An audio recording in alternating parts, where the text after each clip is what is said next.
जमुना देवी अपनी पुत्र कौशल और बहू मालती के साथ एक शहर में रहती थीं। कौशल एक बड़ी कंपनी में नौकरी करता था। एक दिन शाम को कौशल घर आता है।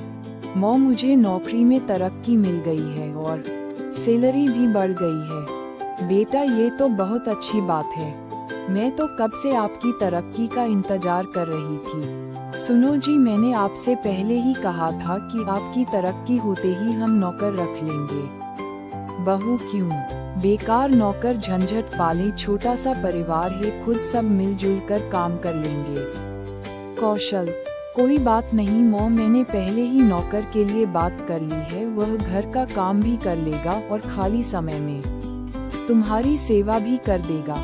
अगले दिन भोला नौकर के रूप में उनके घर पहुंच जाता है। भोला, जय राम जी की भैया, आपने नौकरी के लिए बुलाया था? हाँ, मैंने ही बुलाया था, लेकर यहाँ सबको नमस्ते कहा करो। ये जयराम जी नहीं चलेगा।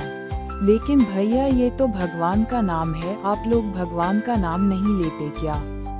अरे तू यहाँ काम करने आया है या भजन? हम पूजा पाठ नहीं करते, हमें किसी चीज की कमी है क्या जो पूजा पाठ करते रहें? मालती भोला को घर का काम समझा देती है।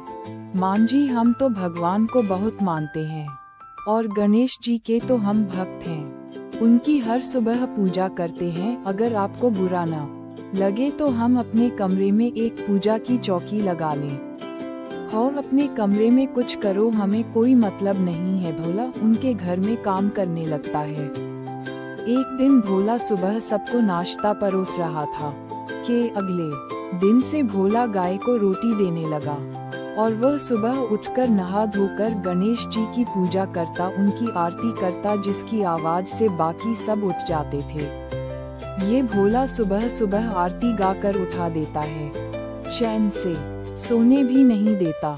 अब कर भी क्या सकते हैं, आजकल अच्छे नौकर मिलते ही कहा है। एक दिन भोला पूजा कर रहा था। भोला, इतना टाइम तुम पूजा में लगा देते हो, जब सुबह पूजा कर ली तो शाम को क्यों पूजा करते हो? देखिए जी, यह डिब्बे। एक दिन कौशल बहुत परेशान घर आया। क्या बात है, आप बहुत परेशान हैं? कौशल, मेरी नौकरी जाने वाली है, अब घर का खर्च कैसे चलेगा और घर की किश्त नहीं भरी तो मकान भी हाथ से चला जाएगा।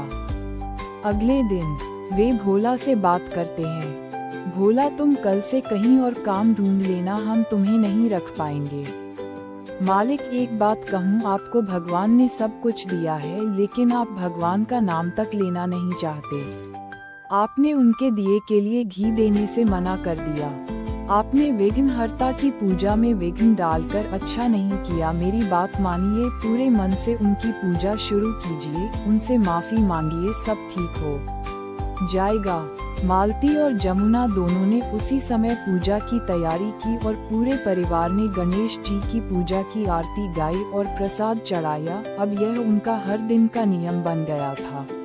कुछ ही दिन में कौशल को नई नौकरी मिल गई और घर में पहले की तरह खुशहाली रहने लगी। अगर आपको ये प्यार से कहानी पसंद आई हो तो प्लीज चैनल को लाइक, शेयर